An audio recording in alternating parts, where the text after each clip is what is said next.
भी कंपनी अपनी बनाई हुई प्रोडक्ट से वो तवक्को नहीं कर सकती जो कुछ उसने उसमें डिजाइनिंग नहीं की। अगर किसी कंपनी ने कोई गाड़ी बनाई और उसने उसमें उड़ने वाला सिस्टम नहीं रखा, तो बनाने वाला उससे ये तवक्को नहीं कर सकता कि इसको उड़ना भी चाहिए, क्योंकि ऐसा सिस्टम उसने उसमें रखा ही नहीं। लेकिन आपके और मेरे कारीगर को गलती नहीं लग सकती। अगर वो कह रहा है कि तुम कामिल बनो, इट्स मीन हम कामिल बन सकते हैं। कहता है तुम सबको उसने पाकीज़गी के लिए बुलाया है, क्योंकि वो खुद पाक है। अब खुदा पाक है और हम अगर नापाक रहते हैं, हमारा कोई मेल जोल नहीं है।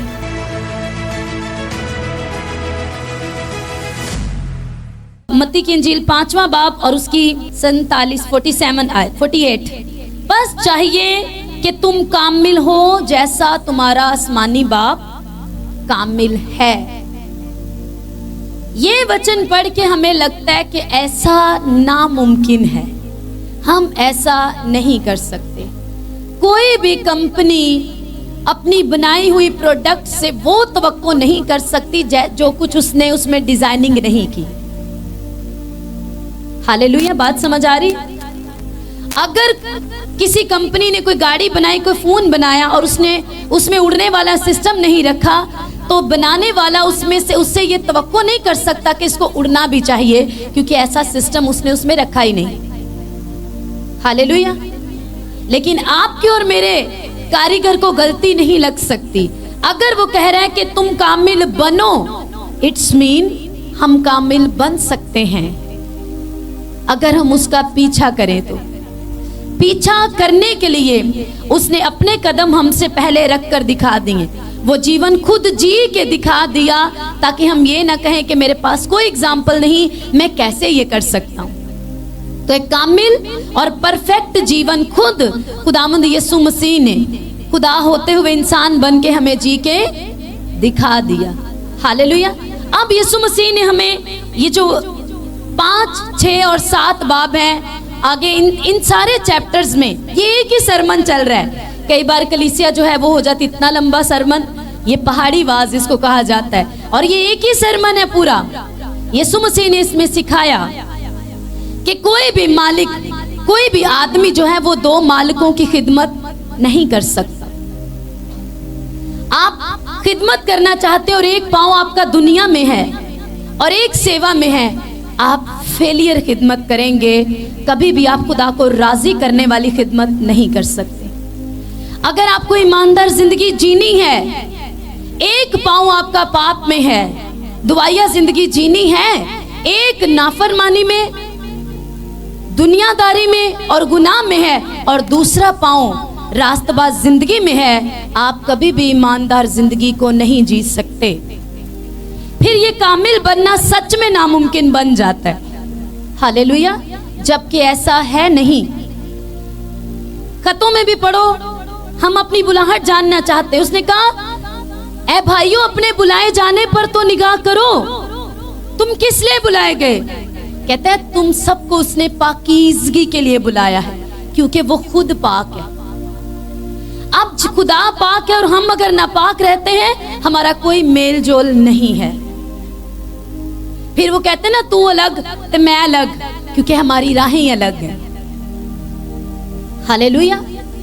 पर ये कि आपकी और उसकी राहें, आपकी राहें उसकी राहें बन जाएं, इसीलिए उसने खुद चल कर दिखाया। यीशु पानी पर चला, इसीलिए तो पतरस चल पाया। लोग आराम से कह देते, लो जी पतरस साहब लहरा तो डार गए सन, तो डुबन लाग गए, चल के दिखाओ कोई पानी पे पतरस की तरह। हालेलुया। ये स्टोरी हमें ये वचन सिखाता है, अगर आप यीशु मसीह पर निगाहें लगा लें, आप इम्पॉसिबल काम कर सकते हैं। ये सामर्थ्य उसको देखने से, उसको लगातार तकने से कंटिन्यू एक सामर्थ्य आप में आती है, और आप वो कर पाते हैं जो जीसस क्राइस्ट कर पाया। हालेलुया। और अगले ही लम्हे हम देखते हैं, जैसे उसने इर्द गिर्द देखा, अपनी कमजोरी को देखा, अपने आप को देखा, हवाओं को देखा, शैतान के अटैक्स देखे, सिचुएशन देखी, अपने इर्द गिर्द देखा, अपने आप को देखा, उसी वक्त वो डूबने लगा। वही पतरस है। ऐसी क्या कशिश आई थोड़े ही लम्हों के लिए कि बाद में वो खत्म हो गई? नहीं। जब तक आप क्रिश्चियन लाइफ में और इम्पॉसिबल काम को करने के लिए, मतलब इस धरती पे ओवरकम करने के लिए, यानी पानियों पर जो पॉसिबल नहीं है, अगर आप वो करना चाहते हैं, पानियों पर चलना चाहते हैं, आजमाइशों पे ओवरकम रहना चाहते हैं, आपको जीसस क्राइस्ट को तकना पड़ेगा।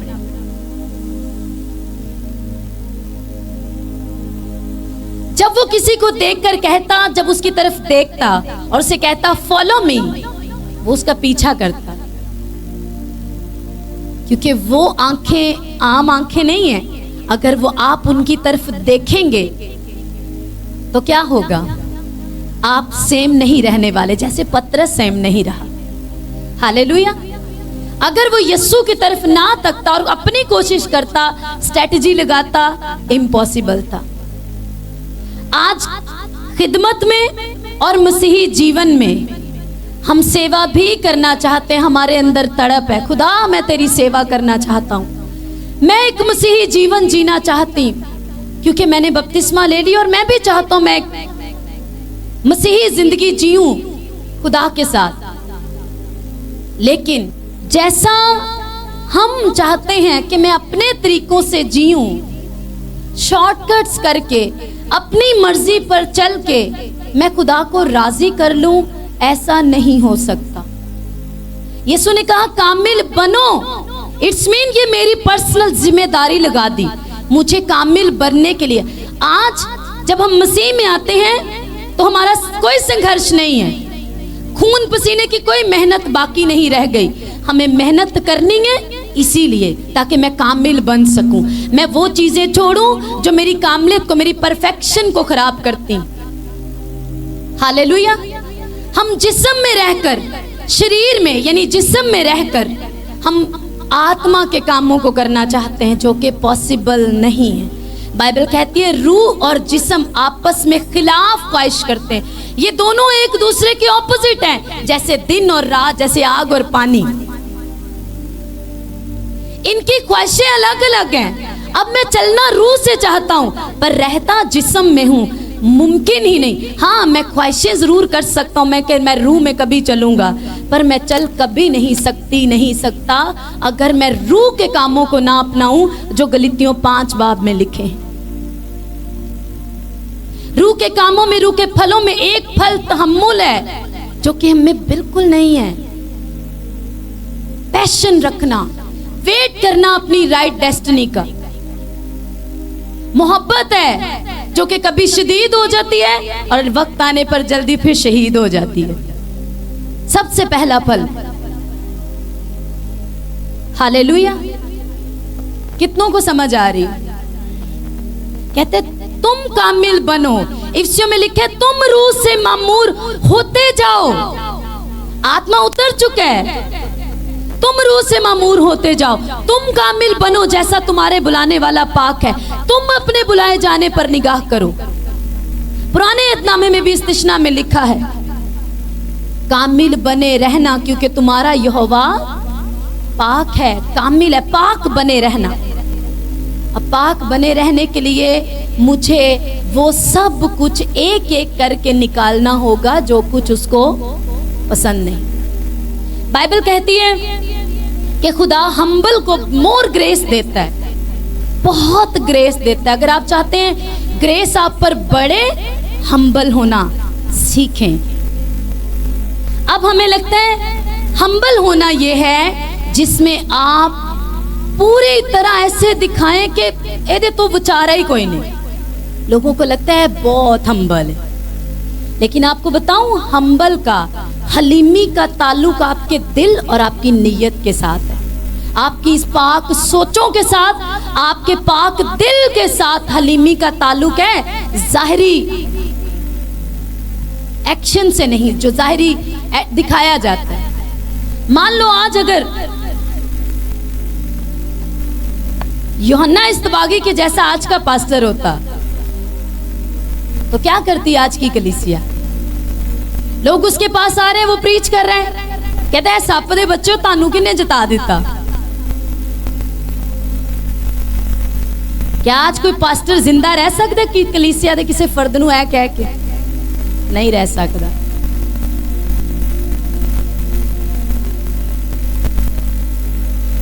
एलिया, अलीशा पीछा कर रहा है उसका, एलिया का।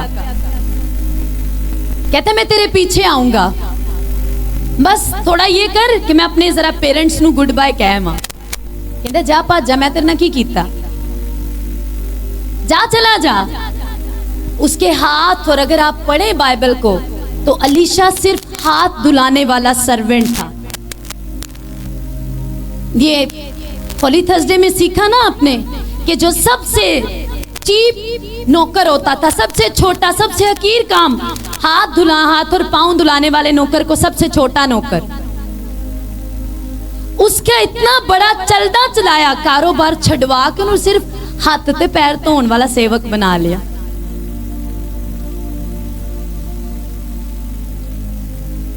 आज का विश्वासी होता तो उस पास्टर को जलील करके रख देता। एडा मेरा चलदा कारोबार तुसी छड़ा के अपने पीछे मैनू तां ला लिया कि भी सिर्फ कहो मेरे हाथ ते पैर धवा। जबकि उसका प्रोफेटिक स्कूल भी था, उसके चेले थे जिनको वो टीचिंग देता था, प्रोफेटिक सिखाता था। लेकिन अलीशा के लिए लिखा है कि वो उसके हाथ और पांव धुलाने वाला एक सर्वेंट था। अब जब खुदावन ने उसे, खुदा के साथ उसकी एक गहरा रिश्ता था, जब उठाने की बारी आई, अलीशा कहते मैं तेरे पीछे जाऊंगा, उसे कहते जा चला जा। अब तो कुछ लेने की बारी आई थी और उसको कह रहा है जा चला जा, भाग जा। कहता नहीं, मैं तुझे नहीं छोड़ूंगा, मैं तेरा पीछा करूंगा। आगे जाता है, कहता है मुझे और आगे जाना है, तू चला जा। कहता नहीं, मैं तुझे नहीं छोड़ूंगा, मैं तेरा पीछा करूंगा। वो ऑफेंड हो सकता था, दुखी हो सकता था। लो जी, जदों सारी जिंदगी मेरी कढ़ा दी हाथ पैर धवान च, ते जदों कुछ लैंड दी वारी आई ते कहंदे जा भज जा, तुसी ते क्या सी चले जाओ। तुसी भी आई चाहया सी कि चले ही जाइए। हालेलुया। कहते नहीं, मैं तुझे छोड़कर नहीं जाऊंगा। इन चीजों को समझो। ऑफेंड होना कि दुखी हो गए, ये आपको कामलियत की तरफ नहीं लेके जाते। यीशु मसीह ने कहा अगर तू अपनी खुदी का इनकार करेगी, अभी भी आपको बुरा लगता है ना, अभी भी आप जिंदा है अपने आप में। हजे भी तानू डर लगता है ना किसी चीज तो, अभी भी आपको डर लगता है, अभी भी आपको बुरा लग जाता है, आप जिंदा है अभी भी। वो खड़ा रहा और उसके बाद उसने कहा अगर तू मुझे जाते, कैसा टारगेट दे दिया, अगर तू आत्मा में अलर्ट रहा, तेरी स्पिरिचुअल आइज खुली रही, क्योंकि एलिया का उठाया जाना फिजिकल आंखें नहीं देख सकती थी, शरीर में वो नहीं उठाया गया। हालेलुया। ये स्पिरिचुअल मंजर था सारा। कहते अगर तू मुझे जाते हुए देख पाया तो जो तेरी डिमांड है तू पालेगा, पालेगा वो बड़ा मसा जो तू चाहता है। हालेलुया। मतलब तू स्पिरिचुअल अलर्ट रहे, ऑफेंड नहीं होना, स्पिरिचुअल अलर्ट रहे, तेरी आत्मिक आंखें खुली रहे। अगर तूने मुझे जाते हुए देख लिया, वो तू पालेगा जो तू चाहता है। यीशु ने कहा कामिल बनो, और कामिल आप घर बैठे खुद ब खुद नहीं बनते, आपको शागिर्द बनना पड़ता है। और हमने सीखा है वो शागिर्द नहीं है ते उस्ताद किते ते चेला किते, शागिर्द जो शाह के गिर्द ही रहता है, ओदे आसपास रहता है अलीशा दी तरह। वो लेता है अपने उस्ताद से, वो खींचता है। आपका टीचर आपको लेक्चर दे देगा, जब तक आप उसके सवाल कर करके उससे पूछेंगे नहीं, सीखेंगे नहीं, वो आपको सिंपल क्लास दे के बंद कर देगा। उस्ताद से हमेशा शागिर्द खींचता है, खुद लेता है उससे, मुझे सिखा, मुझे बता। हालेलुया। कामिल बनने का प्रोजेक्ट बहुत लंबा है। अगर हम शागिर्द बनते हैं, हमारा सफर कामलियत की तरफ, क्योंकि कामिल आपको बनना आपने खुद है। कैसे? कि आपको वफादारी करनी, आपको अधीनगी करनी। हालेलुया। जो खुदावन ने आप पर अपॉइंट किए हैं, लिखे कलीसिया की तरक्की के लिए खुदा ने दिए। मुबश्शिर, चरवाहे, नबी, रसूल, उस्ताद। पहले रसूल, फिर नबी, चरवाहे, मुबश्शिर और फिर उस्ताद। ये 5 तरह की कैटेगरीज यीशु मसीह ने अपने बदन को बिल्ड करने के लिए दी हैं, ताकि उन्हें सिखाया जाए, उन्हें शरीर से निकालकर उन्हें आत्मा में लाया जाए, आत्मिक क्रियाओं में वो चल सकें, स्पिरिचुअल चीजों को जान सकें कि खुदा कैसे चीजों को देखता है। हम उसको हम्बल समझते हैं जो हमारे सामने जी जी करे, लेकिन खुदा उसको हम्बल समझता है जिसका दिल बदी से पाक है।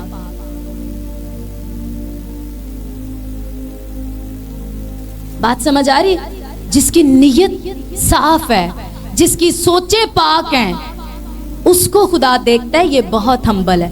खुदा ने कहा मूसा के जैसा धरती पे कोई हम्बल नहीं। हालेलुया। एक मर्डरर को उसने हम्बल बनाया। हालेलुया। हम अगर हम्बल होना चाहते हैं, हमें अपने दिल को खुदावन के आगे उंडेलना होगा, सबमिशन करनी होगी क्रिश्चियन लाइफ के लिए। हालेलुया। कहते हैं जब तुम पाक बनोगे, तुम अपने आप को हम्बल करोगे, मैं तुम्हें मोर ग्रेस दूंगा। जब तुम अपने आप को मेरी हजूरी में रखोगे, जिस तरह मैंने तुम्हें आत्मा में चलना सिखाया वो तरीके। हालेलुया। कितनों को समझ आ रही? इसीलिए यीशु ने कहा बस तुम जाकर उनको शागिर्द बनाओ और उनको ये तालीम दो कि उन सब बातों पर अमल करें जिनका मैंने तुम्हें हुक्म दिए। और यीशु मसीह के हुक्म, ये लिखा कलाम पैदाइश से मुकाशफा तक हमारे लिए, हमें सीखने चीजों को कि हमें कैसे आगे बढ़ना है। हालेलुया। कितनों को समझ आ रही है? बड़ा ठंडा जी आमीन क्या है? हालेलुया। क्या बनो, तुम्हारा बुलाने वाला क्या है? पाक है, कामिल है। अगर इसी 6 बाब को पढ़ें तो लिखे है कि गैर कौम में तुम ऐसे जियो कि लोग तुम्हें देखकर तुम्हारे आसमानी बाप की क्या करें? तमजीद करें। हालेलुया। इट्स मीन अगर वो बाप है तो मैं फर्जंद हूं, मैं बच्चा हूं, तो मेरी जिम्मेदारी है कि मैं ऐसी जिंदगी जीऊं, ये मुझ पर फर्ज है, मेरी ड्यूटी है कि मेरी वजह से मेरे बाप की इज्जत बढ़नी चाहिए, जैसा यीशु मसीह ने किया। हालेलुया। कितनों को बात समझ आ रही? अब यीशु ने कहा है अगर तुम मेरा खून और गोश्त लोगे, जिंदगी तुम में बनी रहेगी। तुम्हें कामिल बनना पड़ेगा क्योंकि तुम्हारा बुलाने वाला भी कामिल है। तुम्हें पाक बनना पड़ेगा क्योंकि तुम्हारा बुलाने वाला भी पाक है। और पाक बनने के लिए हमें अपने आप को रूह के फलों से भरना होगा। जिस्म के कामों में रहकर हम रूह के कामों को नहीं कर पाएंगे। ऐस बिल्कुल ओंजिए रहना पाकिस्तान चे, पर कहना कि नहीं सारियां सहूलतां और ग्रीन कार्ड इतने पाकिस्तान च बैठे बैठे मैंने अमरीका दा मिल जे, कि नहीं नॉनसेंस वाली गल नहीं पॉसिबल ना। जितने कहते पाक दिल है वो खुदा को देखेंगे, तो वो वहां देखने वाली तो बात है, लेकिन वो खुदा की ग्लोरी, खुदा के वसीले दी हुई टेस्टमनीज अपनी जिंदगी में देखते हैं। हालेलुया। खुदा उनकी जिंदगी में बड़े कामों को जाहिर करता है। तो खुदा को महिमा देना, खुदा को जलाल देना मेरी और आपकी जिंदगी का सबसे बड़ा प्राइम पर्पस है कि मुझे ऐसी जिंदगी जीनी है, मुझे ऐसा शागिर्द बनना है, मुझे ऐसे दीनगी करनी है कि मेरी जिंदगी से खुदावंद को जलाल मिले और मेरी जिंदगी का कोई मकसद नहीं है। हालेलुया। कितनों को समझ आ रही है? हालेलुया। सो यीशु मसीह ने क्या कहा कि मेरा गोश्त और खून ही सबसे बढ़कर फील हकीकत खाने और पीने की चीज है। अगर तुम इसको खाते और इसको पीते हो तो तुम क्या करोगे? बहुत सी चीजें तुम ओवरकम कर पाओगे अपनी कमियों के ऊपर। अगर आप मुकाशफा में पढ़े तो खुदावंद कितनी कलीसिया उसकी बहुत सी बातों की तारीफ करते हुए कहते हैं तो भी मुझे तुझसे ये शिकायत है कि तूने अब पहली वाली मोहब्बत छोड़ दी है। वो पहली वाली यथीन की छोड़ दी, वो पहली वाली प्रेयर, वो मेरी हजूरी में झुकना, वो पहले प्यार छोड़ दिया। मीन्स हमारी सारी चीजों को वो नोट करता है और उसमें हमारा दिल वो हर वक्त दिल को देखता, उससे परखता है ये किस में क्या चल रहा है, ये पाक है या नहीं है। अब हमारा दिल जितना पाक है, जितना हम उसके प्यार में अपने आप को इन्वॉल्व रखने के लिए उसकी हुजूरी में जाते हैं और बहुत सी चीजों से अलग करते हैं, यही चीज हमें हम्बल बनाती है और इसी चीज से फिर ग्रेस हमारी जिंदगी में बढ़ती जाती है। हालेलुया। और जब हम ग्रेस में बढ़ते जाते हैं, हम पाकीज़गी की तरफ बढ़ते जाते हैं, हम परफेक्ट होने लगते हैं। पहले छोटी छोटी चीज़ों को हम निकालना शुरू करते हैं, फिर वो बहुत सी चीज़ें जिनसे हम निकल नहीं पाते, फिर जिनसे निकल नहीं पा रहे हो, डेली शायरबानी लो और कहो खुदावंद ये बड़ी कमी, ये वाली चीज़ मुझे अभी भी कामलियत में चलने के लिए रुकावट है, मुझे इसमें से निकाल। तेरा गोश्त जो फी हकीकत खाने और तेरा लहू पीने की चीज़ है, मैं इसे खाता और पीता हूँ खुदावंद, ताकि मेरी कमी जाए, तू मुझ में कायम हो जाए और मैं तुझ में कायम हो जाऊं, क्योंकि तू पाक है। जब तू मेरे अंदर आएगा तो मैं पाकीज़गी में चल पाऊंगा, मैं ओवरकम कर पाऊंगा। और जब इसको ले हमेशा ये इकरार कहें अब, क्योंकि ये नॉर्मल रोटी और शीरा नहीं है, ये तब था जब ये रोटी बनाई गई, ये शीरा तब था जब तैयार किया गया, लेकिन जब आप इसको ईमान से लेंगे तो ये वो रोटी और वो शीरा नहीं रह जाएगा। आपके ईमान के मुताबिक ये यीशु का वही गोश्त जो आपके लिए तोड़ा गया और वही लहू जो आपके और मेरे लिए बहाया गया, ये वो बन जाता है। और जब हम इसको लेते हैं तो ये सारी चीजें मिलकर, बाइबल में लिखा है ना एक वर्स, तमाम चीजें मिलकर खुदा से मोहब्बत रखने वालों के लिए भलाई पैदा करती हैं। तो ये सारी चीजें, इशाए रबानी को लेना, खुदावंद के आगे अपने आप को रोज रखना, नियत को पाक रखना, अपनी सोचों में पाकीज़गी को लाना, सोचों में भी बदी ना रहे। जब हम इस लेवल पे आते हैं तो हम आते हैं हम्बलनेस के लेवल पे, और इसको प्रैक्टिस करना पड़ता है, ये चाहने से नहीं आता। पहले इसकी चाहत, इसकी ख्वाहिश जरूर की जाती है, लेकिन बात यहाँ खत्म नहीं होती, फिर हमें इस पर अमल शुरू करना होता है, फिर हमें इसकी प्रैक्टिस करनी होती है। हालेलुया। कितनों को समझ आ रही है? आप सिर्फ दुआ नहीं कर सकते कि खुदा मैनू ग्रेस दे, आपको करना पड़ेगा अपने दिल को, क्योंकि हलीमी का, रियल हम्बलनेस का ताल्लुक हमारे दिल और हमारी नीयत से, हमारी सोचों से है। अगर सोचों में बदी है, अगर दिल में बुग्स है, कड़वाहट है और हम ग्रेस मांग रहे हैं, कहेगा नहीं बेटा ऐसे नहीं, पहले खाली करके आ। हालेलुया। माफ नहीं किया, माफ करके आ, कड़वाहट निकाल के आ, तब मैं तुझे मोर ग्रेस दूंगा। हालेलुया। सो अपने हाथों को उठाए, सब अपने घुटनों पर आ जाओ।